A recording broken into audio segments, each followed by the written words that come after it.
trovati, avete visto, con tutti quanti, e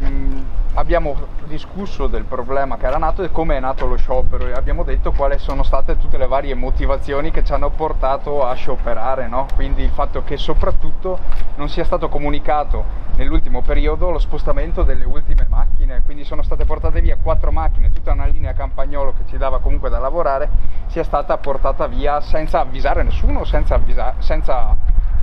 i sindacati, senza avvisare neanche i ragazzi perlomeno. Loro dicono che era pianificato, che l'avevano già deciso, e praticamente hanno spostato a Lissaro la linea Campagnolo e assicurano comunque di dare il lavoro a 21 persone, che sono i costi diretti, con le macchine che ci sono attualmente nel capannone, e riescono a garantire il lavoro fino al 2000, a fine anno, insomma, fino al 2021. Dopo hanno anche speso 2 parole per il 2022, dicendo che comunque un po' si impegneranno per provare a salvare lo stabilimento e tenerci aperti anche nel 2022. Però navigano nell'incertezza tra la crisi del Covid, il fatto che il motore termico stia andando a morire e verrà soppiantato da quello elettrico, la componentistica automotive quindi è un po' incerta, e varie motivazioni dicono che sono incerti, insomma, sul futuro. Non è che sia una cosa certa, non abbiamo certezza, siamo un po' sempre nell'incertezza. Hanno detto però che fino a fine anno riescono con questi numeri a farci lavorare praticamente tutti, non tutti chiaramente, perché 21 persone che sono i costi diretti lavoreranno sempre. Il problema sarà per i costi indiretti, che ci saranno altre persone che dovranno fare cassa integrazione, è inutile, e che sono quelle della selezione, che lavorerà una persona dell'ufficio che non si sa quanto lavorerà, nel reparto logistico, che sono i magazzinieri, si fa sempre cassa a rotazione, e le persone del controllo qualità su 6, 4 verranno impegnate a rotazione. E non è che sia cambiato tanto rispetto a prima, diciamo. Cambia niente. Loro hanno presentato questo. Allora ragazzi, proprio 2 parole, nel senso che dalla discussione che è emersa non è che possiamo venire a dirvi abbiamo risolto il problema rimane e il problema persiste. Io ringrazio anche la pubblica amministrazione dei paesi locali, quindi di Adria, di Corbola e di Ariano, che hanno presieduto l'incontro, perché ci hanno dato una grande mano anche capendo la situazione che si sta creando, insomma, che continuerà. Non possiamo venire con certezze neanche noi, perché le certezze non ce le danno neanche loro, nel senso che, come diceva Daniele, l'automotive, si sa, è un settore che è profondamente in crisi e che quindi loro stanno lottando per il mantenimento non solo dello stabilimento di Ariano, ma anche di Lissaro e quant'altro, perché si parla proprio di un calo produttivo che sarà a 360 gradi su tutto il settore. Quindi quello che ci dicono è sicuramente sì, si lavorerà fino a fine anno, okay. Il lavoro è quello che è stato detto, chiedono che ci sia l'impegno di tutti,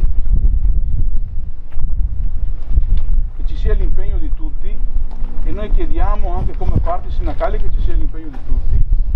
perché non vogliamo che ci sia una sorta di alibi di confronto verso i lavoratori. Noi il nostro impegno ce lo dobbiamo mettere fino alla fine. Dopodiché c'è un impegno anche del prossimo amministratore delegato, che è Giorgio, l'avete visto prima, che forse si riuscirà anche a parlare meglio rispetto a Franco, okay, perché sapete Franco com'è, e l'impegno dell'azienda è quello di dire ad oggi lo stabilimento di Ariano lo vogliamo mantenere aperto, perché se avessimo dovuto fare delle scelte da subito, questo era quello più penalizzato per via della logistica. Questo è stato sempre detto e l'abbiamo sempre detto nelle assemblee.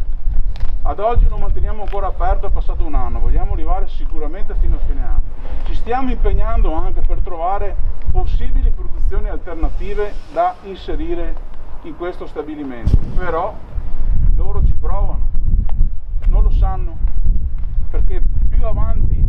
per fine anno adesso non riescono a darci nessun tipo di certezza.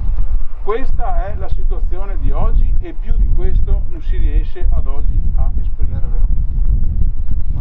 Ha detto che a Respigliano lavorano abbiamo detto sabato, domenica, che sono stati... Dopo, tutte le domande che uscivano da qua, dalle vostre esigenze di avere i chiarimenti quantitativi, li abbiamo fatte tutte le domande, non abbiamo tralasciata nemmeno una. L'utilizzo straordinario negli altri stabilimenti, lo spostamento delle macchine, la scarsa oppure parziale comunicazione tra organizzazioni sindacali e lavoratori stessi che sono all'interno dello stabilimento, crea un'incertezza. Ora, secondo me è stato importante che ci sia stato un impegno vostro, ma anche la vostra esigenza di fare lo sciopero, perché altrimenti io ho l'impressione che ci sarebbe stato sempre un continuo rimando, no? Sempre con questo continuo 50 e 50% di possibilità di rimanere o il 50% di possibilità di chiudere tutto, baracca e burattini. L'azienda si impegna, perlomeno questo io ho recepito, che l'azienda si impegna al mantenimento certo dello stabilimento per il 2021 e sta già prospettando non solo il mantenimento per il 2021 con il cercare praticamente dei nuovi particolari da incrementare e per garantire la produzione per il 2021, ma stanno anche muovendosi per produzioni alternative. Queste produzioni alternative sono state un po' variegate perché ci è stato presentato, ci hanno mostrato dei pezzi che sono sostanzialmente degli ingranaggi meccanici che potrebbero essere utilizzati per i motori delle biciclette elettriche. Si stanno muovendo a raggiera, ma la cosa più importante è che abbiamo anche ottenuto, oltre a questo impegno, il fatto che non è che ci troviamo solamente quando viene fuori il problema. In buona sostanza, che non è che abbia stravolto completamente le cose che più o meno sapevamo, è che c'è un impegno innanzitutto di una maggiore comunicazione con le RSU e con i lavoratori, perché è inutile dire vabbè, intanto le macchine se le lasciavamo lì erano macchine che non andavano. Non è proprio così. Se c'è un rapporto con le RSU, con le organizzazioni sindacali, il problema può essere modulato in un'altra maniera. L'importante è che ci sia questo impegno tra un mese e mezzo circa, di ritornare qua,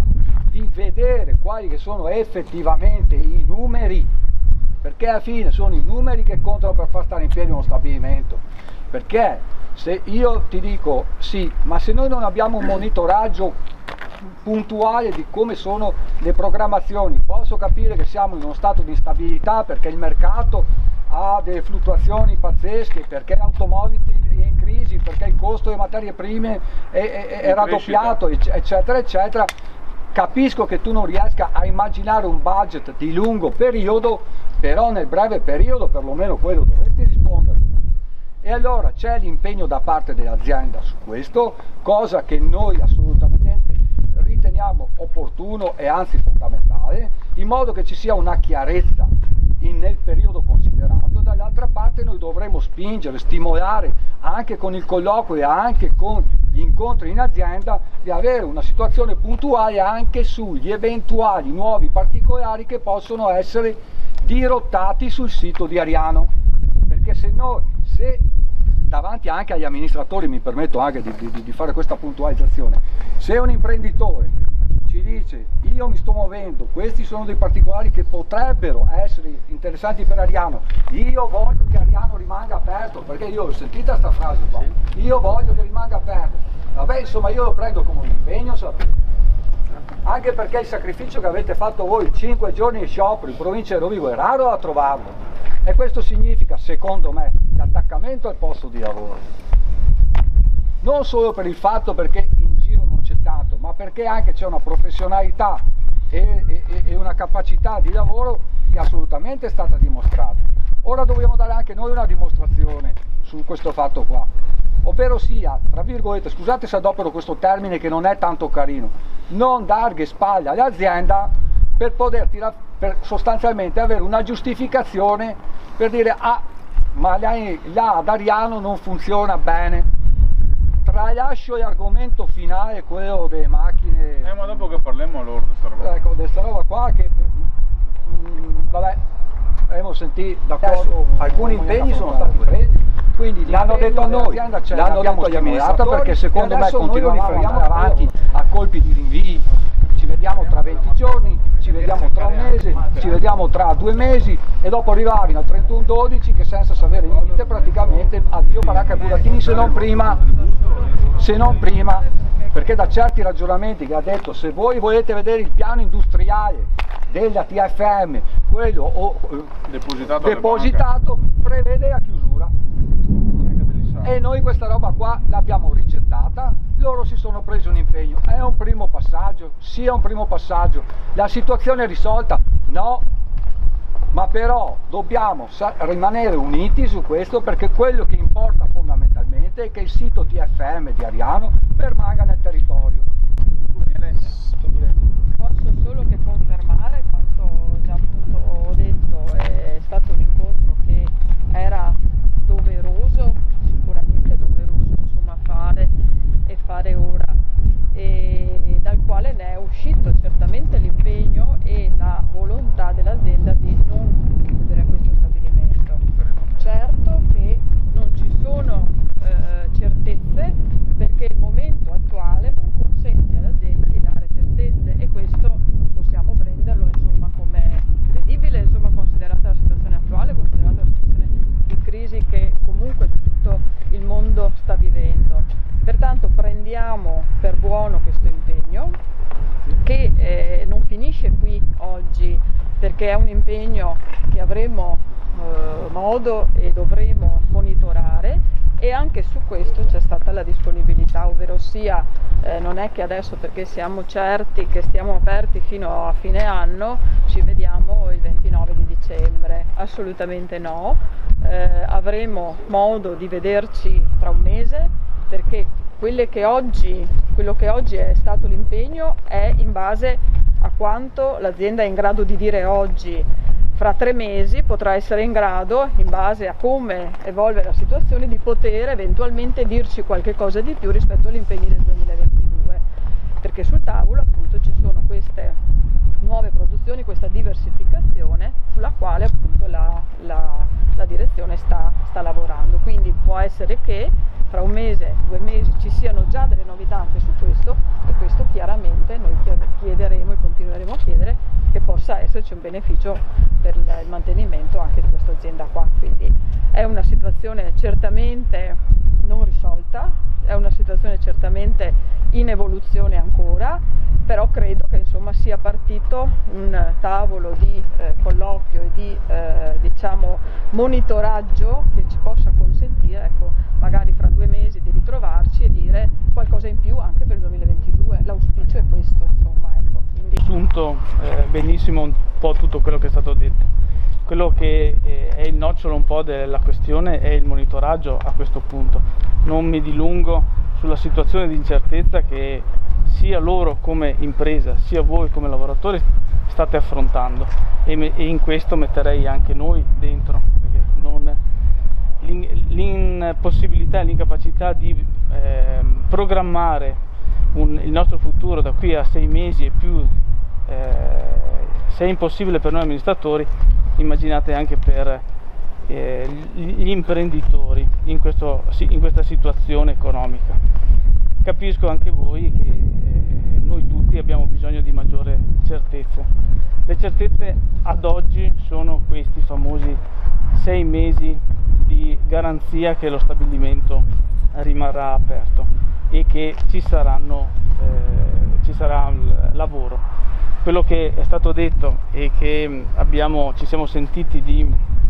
proporre è: leghiamo questa certezza, questa garanzia a dei numeri che sono di fatto e si traducono in ordini. Se l'azienda, e per questo anche il monitoraggio, troviamoci fra 1 mese o 1 mese e mezzo in modo da monitorare e poter, con l'aiuto dei rappresentanti sindacali e dell'RSU, monitorare anche gli ordini stessi, perché se l'imprenditore riesce in qualche maniera a prefigurare un futuro e garantire un futuro attraverso gli ordini, anche noi riusciamo a capire se questa azienda ha un futuro basato su dei numeri e quindi sugli ordini. È un qualche cosa che, diciamo, è il tentativo di legare, diciamo, la fiducia del lavoratore all'azienda su dei numeri certi, e su questo siamo stati rimasti concordi nel accettare questo intendimento. Per questo la proposta di monitorare e di ritrovarci. Nel contempo io mi auguro che si apra un tavolo anche con le rappresentanze sindacali affinché i lavoratori in un qualche maniera possano essere responsabilizzati anche loro, proprio perché non si possa dire nulla e proprio perché nei prossimi incontri non abbiano adito ad inventare o ad accampare storie. Una notizia che penso abbiate letto, dove tanti nostri cittadini del Polesine hanno avuto la notizia di una chiusura, e mi riferisco a Socotel. Perché faccio questo collegamento? Non certamente per portarvi un esempio negativo, ma per collegarmi al ragionamento che ha fatto il sindaco di Corbola. Gli ordini e la visione è fondamentale ed è quello che è mancato, io che ho vissuto una parte perlomeno della crisi a Socotel, ma da un certo punto in poi sono mancati gli ordini, è mancata la visione, è mancata la voglia di, quindi quello è il primo elemento che deve essere monitorato. Il fatto che oggi si sia detto di sì da parte dell'azienda a questo tavolo permanente in cui ci siano i sindacati, ci siano gli amministratori, anche penso sia un buon viatico, cioè sia una cosa importante in cui il territorio dice ci siamo, e anche i sindaci per la loro competenza stanno lì a monitorare, a dire hai preso una parola che abbiamo ascoltata tutti oggi. No, e questo è importante, questo è importantissimo. Sicuramente è difficilissimo. La speranza è che entro settembre, si diceva, settembre è stato detto più volte, poi lo ascolterete insomma, no, attraverso le RSU, settembre sarà una data importante perché a settembre si saprà per il 2022 se effettivamente queste idee di nuovi mercati diventeranno realtà. E quindi ci auguriamo insomma di poter arrivare intanto fino a settembre con dei numeri importanti per mantenere il lavoro qua, e che a settembre ci possano essere delle bellissime notizie che ci dicano che il lavoro prosegue fino al 2022.